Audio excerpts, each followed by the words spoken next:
Solo en la escritura está nuestra gran seguridad. Cielo y tierra pasarán y ella permanecerá. Solo viviré por Bien, fe. Salmo 60. Jesús, mi Dios, mi Este salmo lo titulamos todo el salmo como volviendo a la voluntad de Dios. Es el título general de todo el salmo. Volviendo a la voluntad de Dios, regresando a nuestro origen. Porque cuando volvemos a la voluntad de Dios, entonces dejamos de andar en nuestras fuerzas y comenzamos a andar en el poder de Dios. A andar siendo guiados por su voluntad. Y en la primera parte del Salmo, del versículo 1 al 4, nosotros observamos un lamento, un desastre que era inminente ante David, donde él reconoce que ese desastre venía por culpa de él mismo y del pecado de su pueblo. Y es donde aprendemos lo primero, que David no pierde el tiempo echándole la culpa a Dios o culpando a otros de sus desgracias. Él va a la raíz del problema diciendo: Señor, tú me has desechado. Dice versículo 1, dice: oh Dios, nos has desechado, nos quebrantaste, te has airado, vuélvete a nosotros. Él reconoce que es por causa, porque si lo ha desechado, no es por culpa de Dios, no es porque Dios sea malo. Es porque él recuerda que en tiempos anteriores, cuando el pueblo peca, Dios le envía correcciones, le envía amonestaciones. Por eso él dice: Señor, vuélvete a nosotros. La única forma, Señor, de salir de ese percance es que te vuelvas a nosotros. Es que regreses a nosotros. Entendemos que esta situación, la situación que estamos pasando, es porque tú nos has desechado, te has airado a causa de nuestro pecado. Por eso ese primer punto es un lamento ante ese desastre. Y el segundo punto ya viene, que es del versículo 5 al 8, es lo que yo tengo que hacer ante esa situación, cuando veo ese desastre tan inminente que va a llegar a mi vida. ¿Cuál debe ser mi respuesta? Y dice el salmista, es ir a las promesas de Dios y recordar cuáles son esas promesas de Dios. Yo no sé si usted tenga memoria de promesas, porque si no tiene memoria de lo que Dios puede hacer por usted, pues estamos mal. Porque si no tenemos memoria de lo que Dios puede hacer, estamos siendo como el mundo y no sabemos a qué Dios acudir o cómo orar a Dios. Por eso cuando yo veo una situación tan impresionante, tan desastrosa que viene sobre mi vida, una aflicción, lo único que yo puedo hacer es echar mano de las promesas que Dios tiene para su pueblo, que fue lo que hizo David. Él recordó esas promesas donde Dios desde la antigüedad le había prometido a él que lo iba a poner por rey sobre Israel, que lo iba a firmar en ese trono y que ninguna nación podría destruirlos y dañar esa nación. Él recuerda esas promesas y continúa luchando en el poder de Dios, recordando esas promesas, donde Dios le había afirmado y le había prometido que su descendencia, de su descendencia, habría rey por todas las generaciones, hasta Cristo.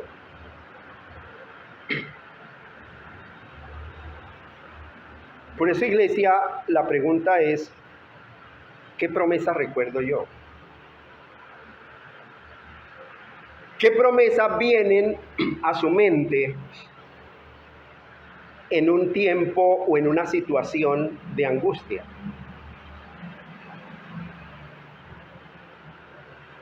Por ejemplo, muchas veces a uno le coge la noche cuando está trabajando en algún lado y le toca que ir a pie hacia su casa y pasar por lugares tan miedosos, tan oscuros. Y a mí, en lo personal, lo primero que se me viene a mi mente es, Señor, tú has dicho que aunque yo ande en valle de sombra de muerte, no voy a temer mal alguno, porque tú estarás conmigo. Bueno, viene eso a mi mente. Y ahora que estoy metido en los Salmos, un texto que siempre viene a mi mente es ese texto que hay ahí escrito, Salmo 5:12. Porque tú, oh Jehová, bendecirás al justo, y como con un escudo lo rodearás de tu favor.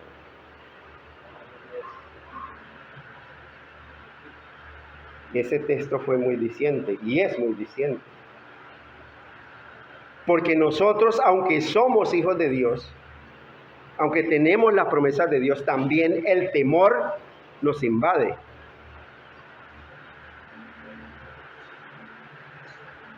Por eso recordamos ese texto, Señor, en el día que temo, yo en ti confío.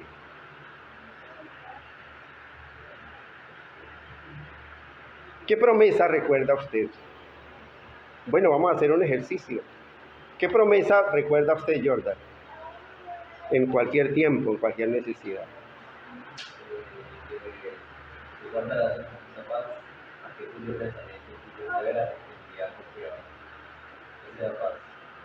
Claro, y miren lo importante. Miren lo importante porque hay una condición y cada promesa tiene una condición.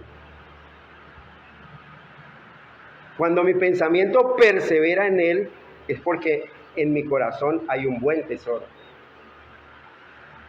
Y estoy meditando en su ley todo el día. Y hay una seguridad, tú guardarás en completa paz a aquel cuyo pensamiento en ti persevera, porque en ti ha confiado. Eso es Isaías 26:3. Muy bien, Alonso. Josué 1:9.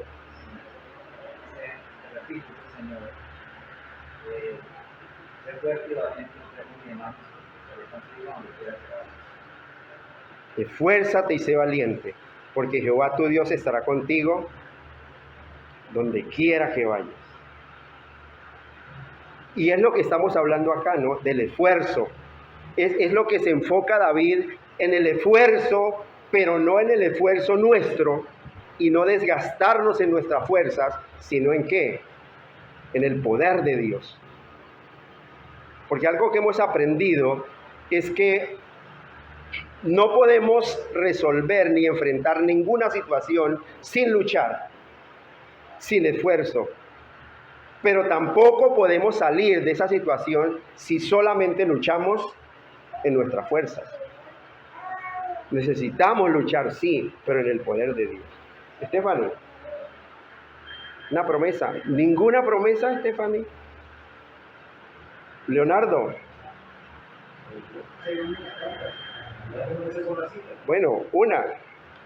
No soy David, yo soy Pampa, que permanece en mí, y en él, ese llevará mi futuro, porque alejado de mí, nada podéis hacer. Mire la importancia. Salmo 15:5. Y mire la importancia de la figura que presenta ahí. A Cristo como esa vid y a nosotros como las ramas. Si arrancamos esa rama del tronco, ¿esa rama dará frutos? Se seca y se muere. Y entendemos que separados de Dios, nada podemos hacer, en lo absoluto. Y qué bueno que esas promesas estén en nosotros y fluyan, y podamos echar mano de ellas en esa situación. Por eso lo que yo tengo que hacer en esos momentos donde el desastre es inminente es ir a las promesas de Dios, recordarlas para nosotros, decirle: mira, Dios, tú has prometido que como estuviste con Moisés, estarás conmigo, que no me dejarás ni me desampararás. Andrés, ¿qué promesa viene a su mente? Marcela.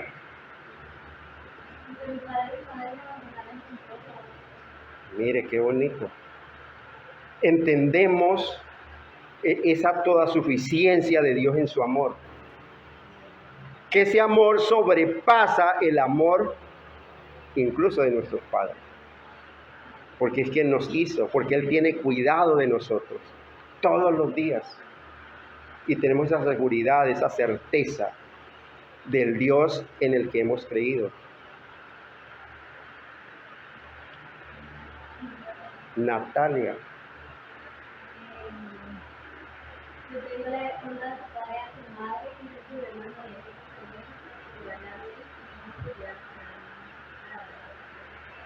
Muy bien, ¿qué cita es? ¿Cómo? Efesios 6:2. Muy bien. Honra a tu padre y a tu madre. Es el primer mandamiento con promesa, dicho por la misma Escritura. Y muchos de nosotros nos pasamos por la galleta a nuestros padres. Muchos de nosotros somos groseros con nuestros padres. Cuando nuestro padre, nuestra madre nos dice algo, como que pensamos que eso sobra y no le estamos dando la honra correspondiente. Pensamos que ya somos autosuficientes y que no necesitamos que nadie nos diga nada. ¿Hay honra allí para nuestros padres? No la hay. No la hay.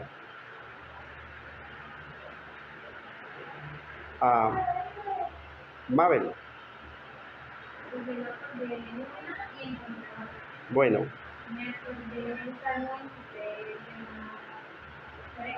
¿Sí?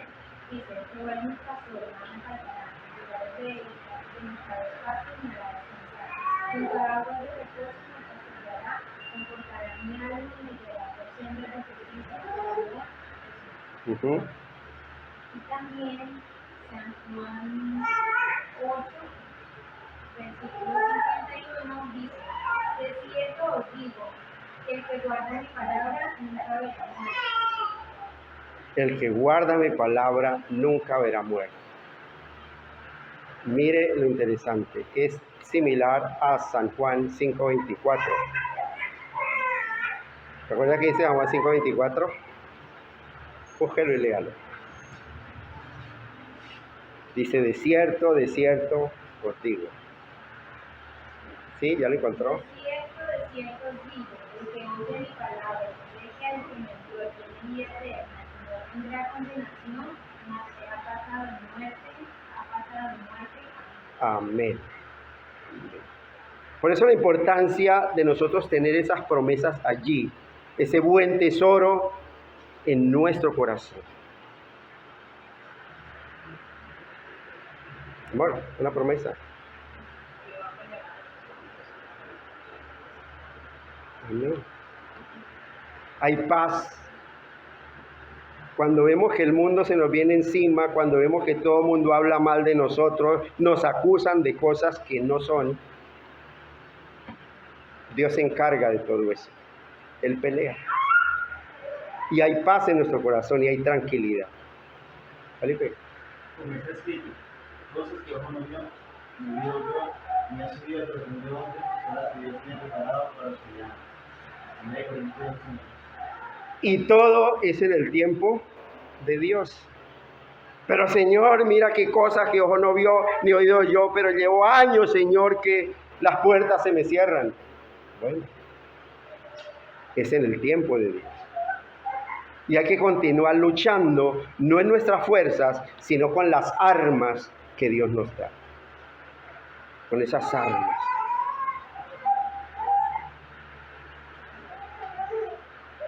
Por eso, ante este desastre inminente que estaba allí registrado del versículo 1 al 4, lo que yo tengo que hacer es ir a las promesas de Dios. No hay otra cosa que podamos hacer. Es lo que nosotros podemos aprender de esas promesas de Dios, recordando cuáles son. Por eso, de ahí la importancia, como dice el apóstol Pablo en Tito 1:9, de ser un fiel retenedor de la palabra, fiel tal como está escrita. Es muy importante, iglesia, ser retenedores de esa palabra. Mire, David está diciendo, mire, tú me vas a oír, tú me vas a salvar, es lo que continúa diciendo en el versículo 5. Versículo 5 dice, para que se libren tus amados, salva con tu diestra y óyeme. Recordamos la situación, el contexto para los que llegaron hoy. Y es que David estaba siendo atacado por dos frentes de batalla y estaba embolatado en una guerra por el norte y por el este, con Arán Naharaín y contra Arán de Soba. Y estando en medio de esa batalla, viene un ejército de más de 12,000 hombres por el sur también a atacarlo.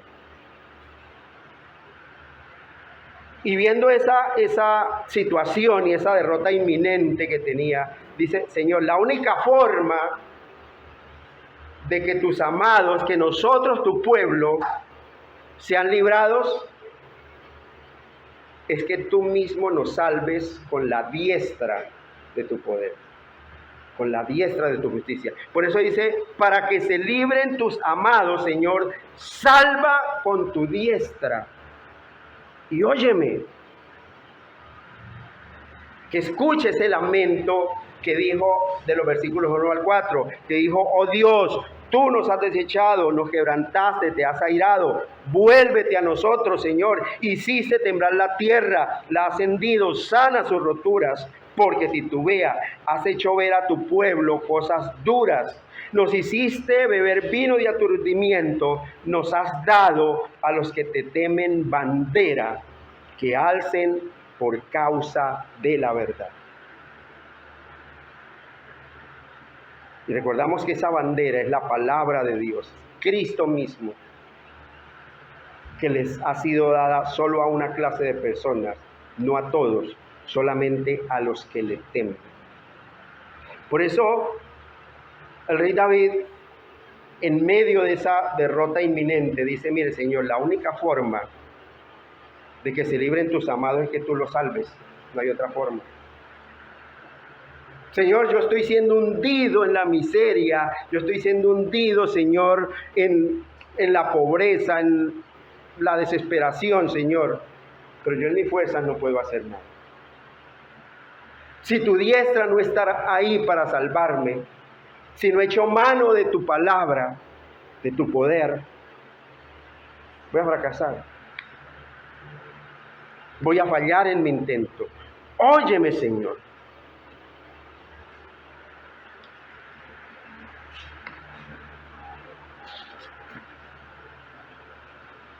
Este farro es muy corto, pero es muy diciente. Para que se libren tus amados, salva con tu diestra y óyeme. Dios ha dicho en su santuario, yo me alegraré, repartiré a Siquén y mediré el valle de Sucop. Mío es Galaad y mío es Manasés, y Efraín es la fortaleza de mi cabeza. Judá es mi legislador. Moab vasija para lavarme, sobre Edom echaré mi calzado, me regocijaré sobre Filistea. Miren, tenemos conciencia de que lo primero que tenemos que hacer es echar mano de esa bandera de la verdad que nos ha sido dada. Esa bandera que es Cristo. Mire, por eso cuando echo mano de esa bandera entiendo que Dios está en control absoluto de toda situación. Que Dios está en control absoluto aún en la derrota, en la victoria, en la miseria. Dios está allí controlándolo todo. Por eso en mi oración, Señor, yo sé y estoy consciente de que tú escuchas mi oración, de que tú me vas a oír y que tú me vas a salvar.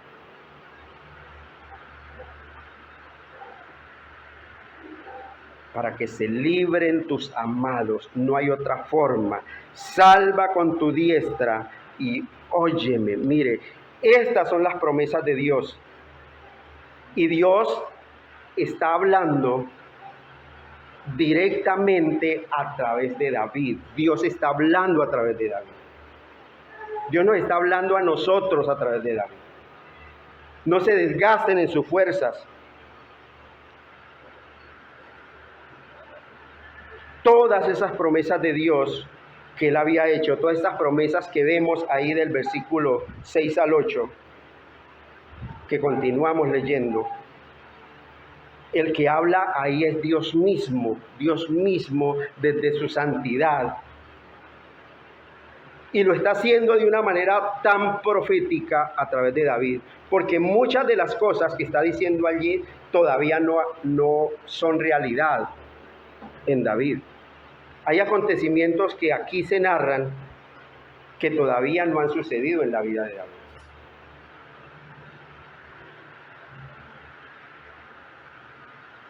Ese dominio de todos esos territorios de los que habla todavía no era completo. Galaad, del versículo 6, las tierras de Siquén, el valle de Sucot. Todavía no estaban en los dominios de David.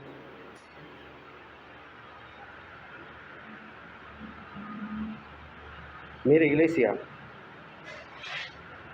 Dios mismo, y desde mucho tiempo atrás, ya había asegurado esa tierra para su pueblo. Y eso lo había asegurado nosotros cuando estamos escuchando a la exposición del libro de Génesis. Observamos esa promesa que Dios le hizo a Abraham desde el capítulo 12. Que le iba a dar en posesión toda esa tierra.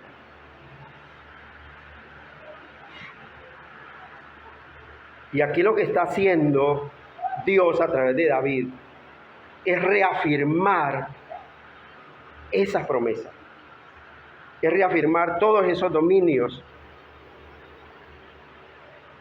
Y David, cuando lo recuerda, lo expresa aquí de una manera muy gráfica, porque él nombra todos esos territorios que Dios le ha prometido.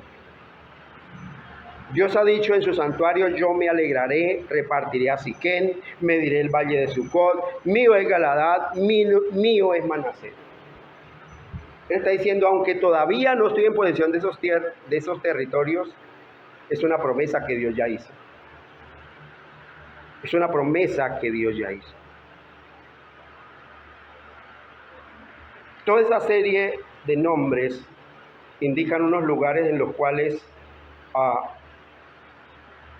las personas que están ahí van a estar bajo el poder, bajo el dominio de David.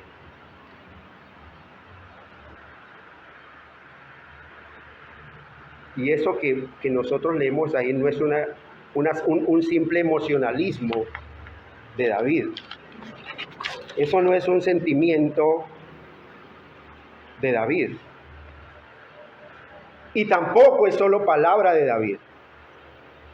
Es Dios mismo hablando a través de David.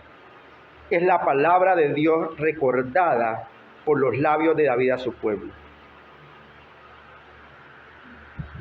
Dios todo el tiempo nos recuerda que todo lo que ha creado es suyo, ¿cierto?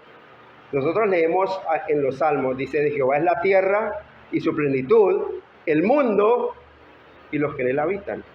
Todo el tiempo nos lo está recordando. Nosotros recordamos, por ejemplo, una promesa y una confesión de Dios tan bonita que está por allá en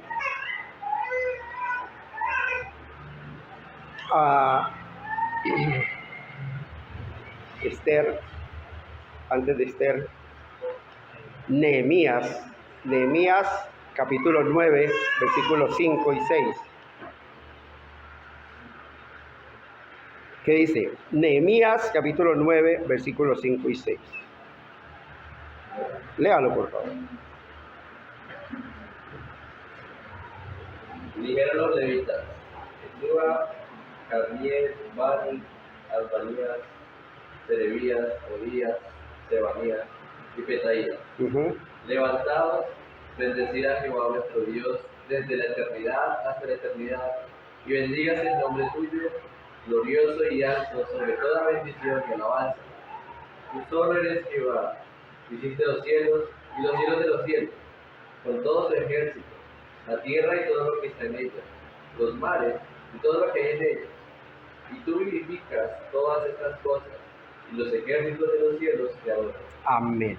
Aquí Nehemías está reuniendo todos los grandes, los sacerdotes, los levitas, para recordarles quién es Dios.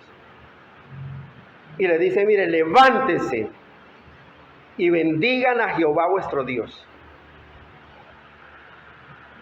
Desde la eternidad y hasta la eternidad. Y le está diciendo, mire, ese Dios creó los cielos de los cielos,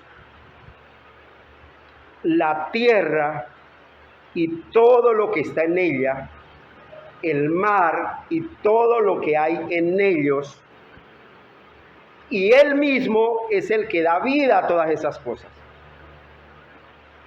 No solamente los crea, sino que los sustenta, los sostiene.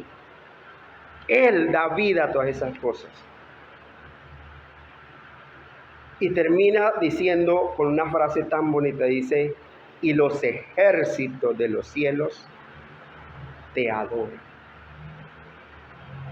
Toda la creación entera alaba a Dios. ¿Cómo no alabarle nosotros? ¿Cómo no honrarle nosotros? Que somos su creación consciente, hechos a la imagen y semejanza de Dios. Por eso Dios recuerda todo el tiempo que todo es suyo y le recuerda a David, mire, todo lo que usted ve, todos esos territorios son míos. Y no solo repartirá, mire lo que dice ahí el versículo 6, no solo repartirá la tierra de Siquén y mediré el valle de Sucot, sino que suyas son también las tierras prometidas a todas las tribus. En Galaad, en Manasés, en Efraín, en Judá. Todas esas tribus van a pasar a tomar posesión de esas tierras que David recuerda, según la promesa hecha a Abraham, que van a ser de posesión suya. Por eso él recuerda esas promesas en medio de esa situación crítica que está viviendo. Señor, mire, tú eres un Dios veraz, tú eres un Dios que no miente. Y aunque estoy siendo y viendo una derrota humana inminente, sé que tú me vas a rescatar. Sé que tú estás ahí en medio de nosotros. Y no solamente eso, mire, el versículo 7. Esto es para nosotros. Es esas tierras que habla en Galaad, en Manasés, en Efraín, en Judá, está haciendo referencia a su pueblo, a nosotros. Esa herencia de la tierra de Siquén, el valle de Sucot, todas esas promesas son ¿para quién? Para su pueblo, para nosotros. Todas esas tierras circundantes, o sea, todos esos enemigos que están atacando a David, también son suyos. Y esa palabra suyos es con S mayúscula, suyos de Cristo. Y el Señor los va a utilizar para sus fines. ¿Recordamos cuáles son los fines de las aflicciones en nosotros? ¿Cuál es el propósito de la aflicción en nuestra vida? Hacernos cada día más conforme a la imagen de Cristo. Hacernos cada día más conforme a la imagen de Cristo. Mire lo que dice de Moab, versículo 8. Dice que es como una vasija para lavarse. O sea que Moab van a ser sus sirvientes. Ellos van a ser sus sirvientes. Sirvientes del pueblo de Dios. Los van a conquistar y los van a hacer sus sirvientes. Dice en el mismo versículo 8, dice, mire, sobre Edom echaré mi calzado. O sea que aunque ese ejército de 12,000 hombres había venido para hacer guerra, David iba a conquistar ese reino. Por eso dice, sobre Edom echaré mi calzado. O sea que ella va a ser conquistada también por el ejército de David. Continúa diciendo, sobre Filistea me regocijaré sobre Filistea. Porque cada vez que David triunfa sobre los filisteos, hay cánticos de gozo. ¿Ustedes se acuerdan la primera vez que David derrota al gigante, a Goliat? ¿Cuáles eran los cánticos de las mujeres en el pueblo cuando llega David con el rey Saúl también?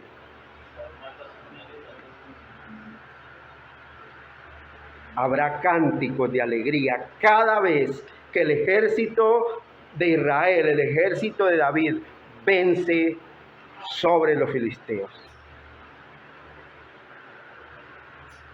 Mire, esta es la palabra de Dios que se nos ha dado a nosotros escrita.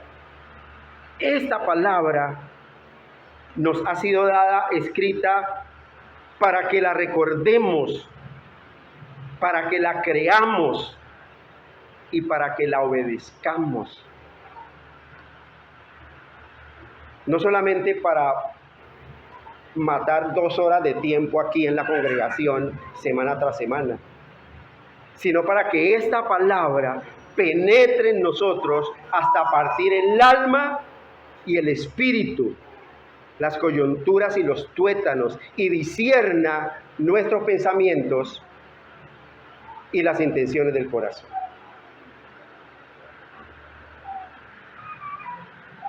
Esa palabra debe ser.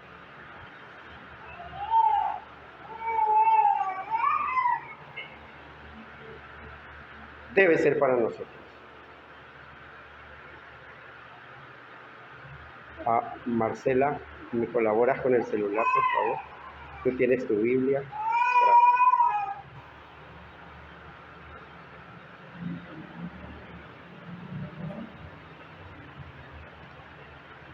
Mira, iglesia, algo que tenemos que tener en cuenta nosotros es que todas las promesas de Dios, todas las promesas de Dios son en Él sí y en Él son amén, por medio de nosotros. Todas las promesas de Dios. Por eso la importancia de nosotros tener memoria de ellas. 2 Corintios 1:20 dice la Escritura, todas las promesas en Él son sí y en Él son amén, por medio de nosotros. O sea, que vamos a tener que luchar nosotros ¿Pero para quién? Para la gloria de Dios, no para la gloria nuestra. No para decir, es que yo sí soy esforzado y valiente, sino para decir que Dios me libró con su diestra de cada aflicción en la cual Él mismo la provocó, pero por causa de mi desobediencia. Porque todas las promesas de Dios son en el sí y en el amén por medio de nosotros para la gloria de Dios.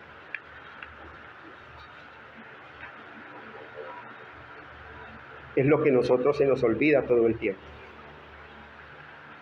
Pensamos que estas cosas están ahí escritas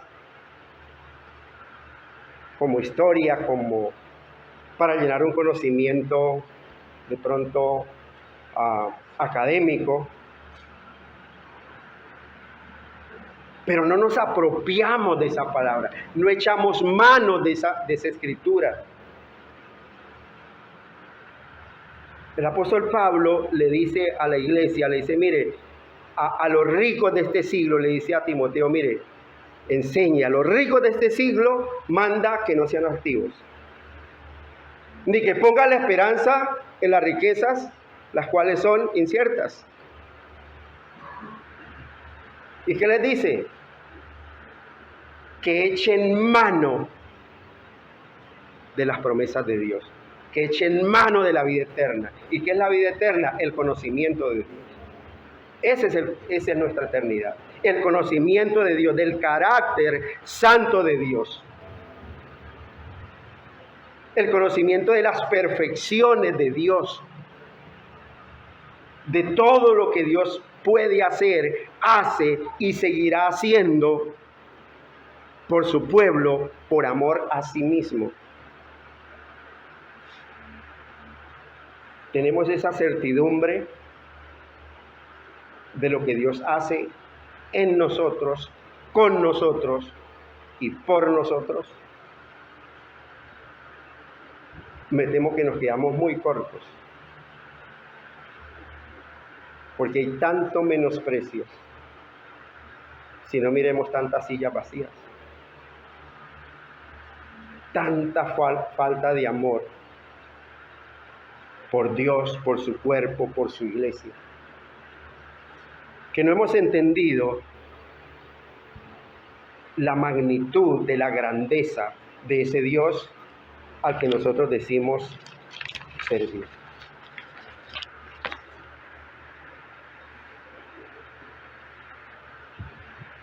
Mire, cuando usted está sumido en esa desesperación, cuando usted está sumido en la duda, porque vienen dudas, porque somos humanos y dudamos y flaqueamos, recordar las promesas de Dios ahuyenta todas esas dudas. Porque es como Dios refrescándonos la memoria, diciendo, mira, yo estoy aquí. Mire, yo te he prometido que voy a estar con ustedes todos los días. ¿Hasta cuándo? Hasta el final de los tiempos. Es una promesa de Dios. Y Dios es veraz, dice la Escritura. Mientras que nosotros, dice la Escritura, todos nosotros somos mentirosos. Tiene en mi mente en los tiempos de campaña política, una frase común del político, ¿cuál es? Cuente con eso. Cuente con eso. Dice, ay, mire, Señor, que tengo este... Tranquilo, cuente con eso. Delo por hecho, cuente con eso. Y muchos esperan y creen y confían. ¿Y qué pasa? Se llevan la más tremenda desilusión. Porque llegan al poder y se olvidan del pueblo. Se olvidan de quien los puso en el poder.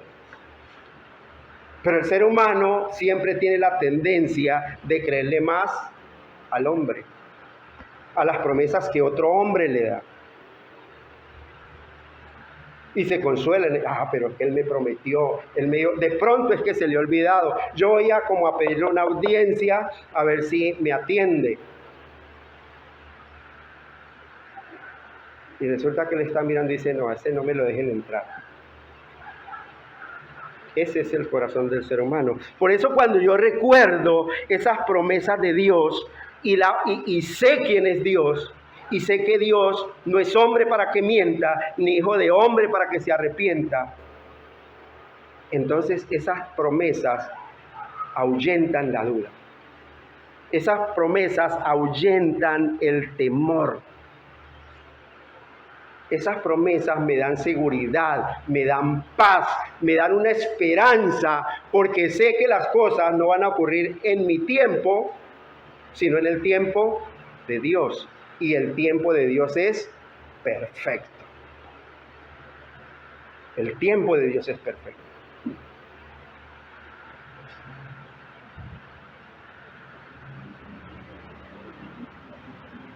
Por eso David está recordando todas esas promesas y lo mismo debería pasar con nosotros. Echar mano de esas promesas. Hay una promesa de victoria en nuestra vida.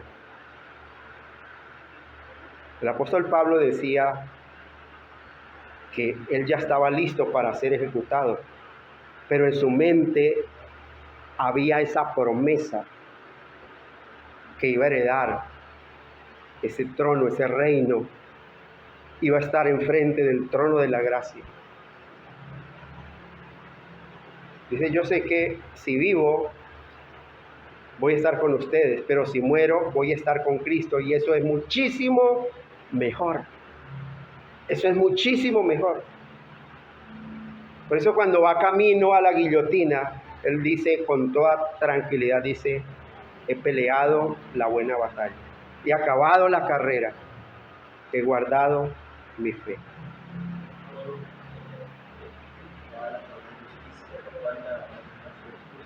Y estaba esperando esa promesa, que era esa corona de justicia que Dios le había prometido.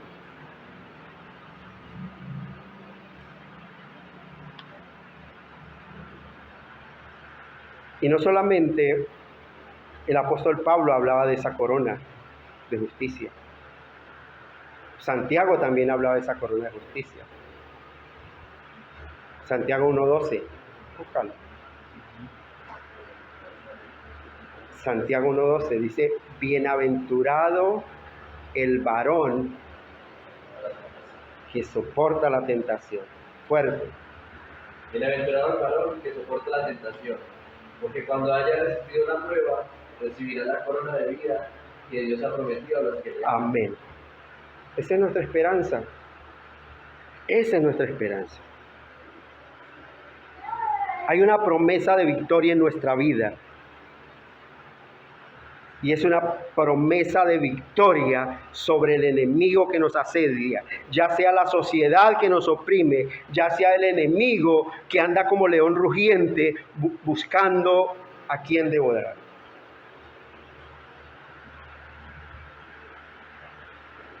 Y aunque parece que ahora estamos perdiendo todo esfuerzo, que es vano todo esfuerzo, solo hay que esperar. Solo hay que esperar viviendo un día a la vez. Porque cada día trae su propio mal. Cada día trae su propio afán. Si yo vivo hoy recordando lo de ayer o pensando y preocupándome por qué voy a hacer mañana, preocúpeme por el día de hoy. Dios me ha dado este día. Dios me ha dado este día para eso. Y si vivo un día a la vez, entonces estoy confiando en esa promesa de Dios que es en Cristo Jesús. Esa promesa que me ha dado.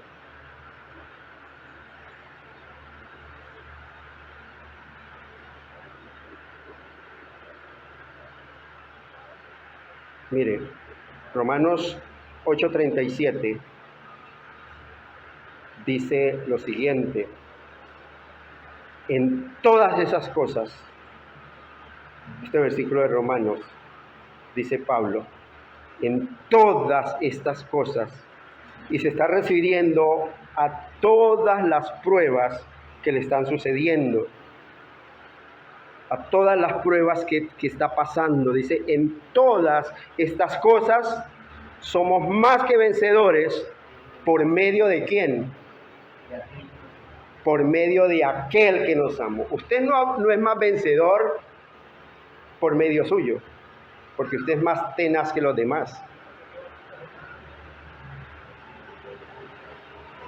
Usted es más vencedor porque Cristo está con usted, porque Cristo está peleando por usted. Mire, algo que nos olvida siempre y que es bueno recordarlo para dejar de renegar de los acontecimientos, es que Dios controla todos los acontecimientos que ocurren a nuestro alrededor. Dios está en control de todas las cosas. Y más aún, no solamente está en control, sino que Él mismo los provoca, los dirige y los lleva a cabo Él mismo con un propósito santo. Él mismo los crea, los provoca, los dirige y los lleva a cabo. Por eso no es necesario que me afane.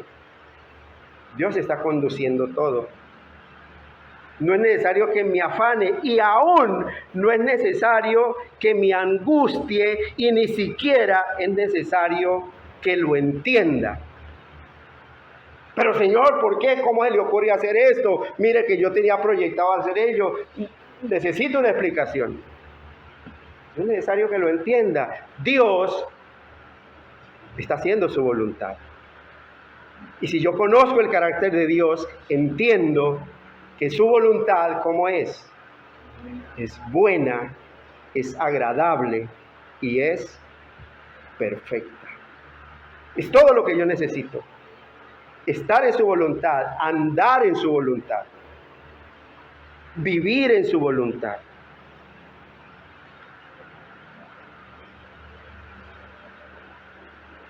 Muchas veces nosotros renegamos diciendo, si yo no hubiera hecho esto, no hubiera sucedido aquello. No, usted obró porque Dios va a dirigir esos acontecimientos para su propia gloria y con un propósito. Y ese propósito es que usted cada vez sea más conforme a la imagen de Cristo a través de esos sufrimientos. A través de esos sufrimientos. Por eso algo que debe identificar a un hijo de Dios, a alguien que confía en Él, es que su confianza es tan segura en Dios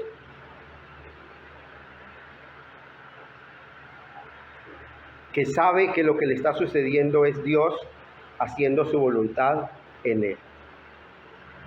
Dios está haciendo su voluntad en Él. ¿Cuál es nuestra parte? Solamente resistir y luchar, pero no luchar en mis fuerzas,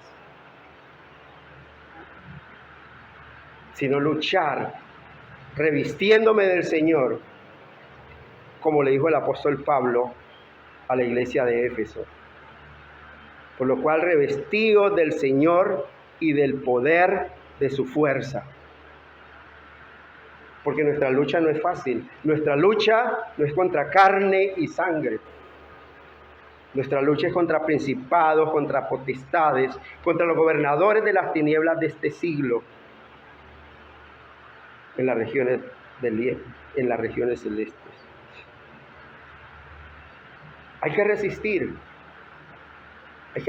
en oración, pero también hay que resistir a los ataques del mundo que quieren volvernos semejantes a Él, que no quiere ver a una persona que piense diferente del mundo, que se comporte diferente del mundo, que hable diferente del mundo, que tenga amistades diferentes del mundo, que tenga hábitos diferentes del mundo.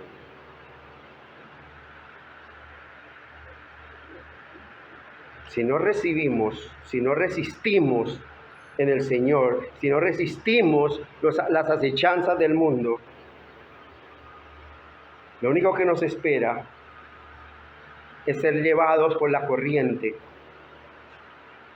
como a esos peces muertos que se los lleva el río. Y ya no pueden luchar contra la corriente.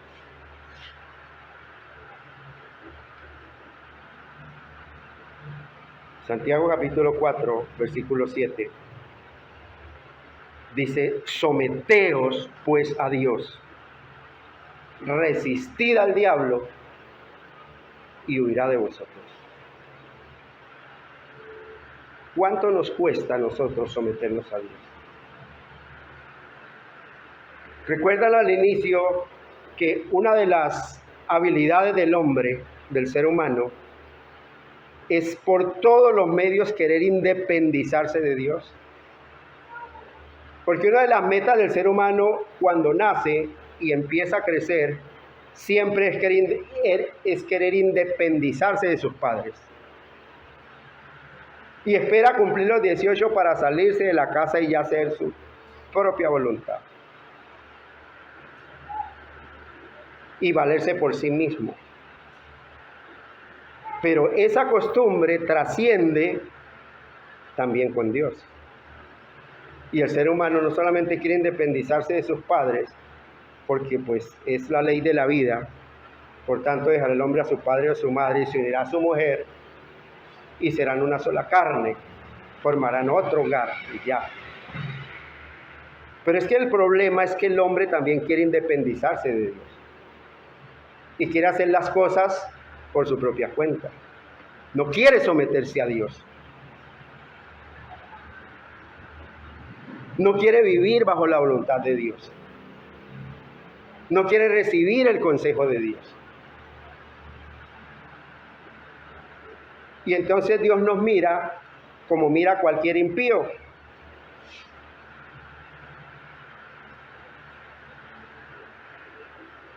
Dios mira como mira a cualquier impío. ¿Por qué? Porque ese impío habla de la ley de Dios, toma en su boca las palabras de Dios, pero aborrece la corrección y echa a su espalda las palabras de Dios. Es lo que dice el salmista. Pero al malo dijo Dios, ¿qué tienes tú que hablar de mis leyes? ¿Qué tomar mi pacto en tu boca? Si tú aborreces la corrección y echas a tu espalda mis palabras.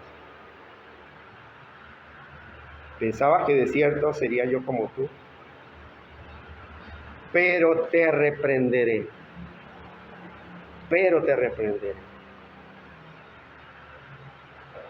Mira, iglesia, algo que quiero que quede bien presente es que nada, pero absolutamente nada, vamos a obtener sin luchar. Porque toda la vida es una lucha.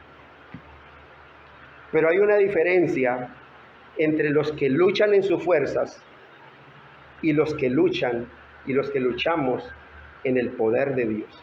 Hay una gran diferencia.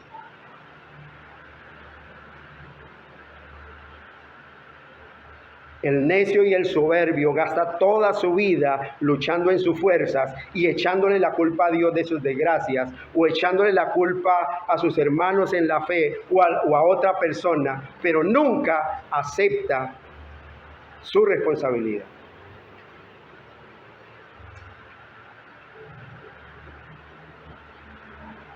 Y cuando algo nos sale mal, siempre levantamos nuestra voz y nuestra mirada soberbia delante de Dios y decimos, Señor, ¿pero por qué a mí? Si yo no soy tan malo. ¿Pero por qué a mí si yo no soy tan malo como aquel vecino de allá?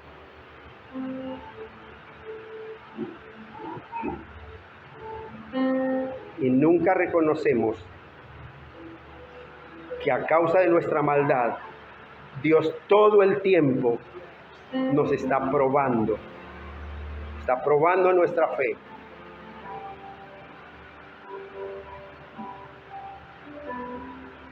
Para que en su nombre podamos enfrentar todas las cosas y no pelear en nuestras fuerzas. No te desgastes, iglesia. No pelees en tus fuerzas. Echa mano de las promesas de Dios. Echa mano de esas promesas que Dios tiene allí, que son para ti, que son para nosotros, para nuestros hijos, para que las disfrutemos. Muchos de nosotros se desgasta la vida o se desgasta su mente y su pensamiento queriendo investigar cosas que Dios no ha revelado y no ha querido revelar.